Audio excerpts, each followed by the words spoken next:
জেনে নিন আপনার মোটরসাইকেলের কত টাকা কর দিতে হবে।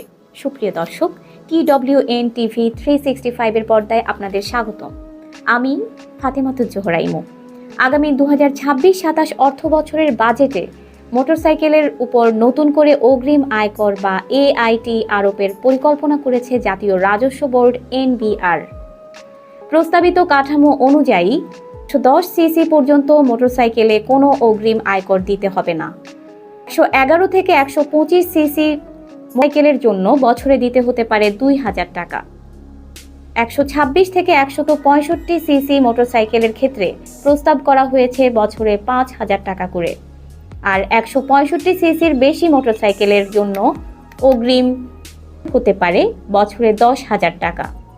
রোড ট্রান্সপোর্ট অথরিটি বা BRT এর তথ্য অনুযায়ী বর্তমানে দেশে নিবন্ধিত মোটরসাইকেলের সংখ্যা প্রায় 48,70,000-এর বেশি। বিশেষজ্ঞরা বলেছেন, মোটরসাইকেলের ব্যবহার বেড়ে যাওয়ায় কর ব্যবস্থার আওতা প্রসারণের উদ্যোগ নেওয়া হচ্ছে, তবে এখনও এটি প্রস্তাবনা পর্যায়ে রয়েছে।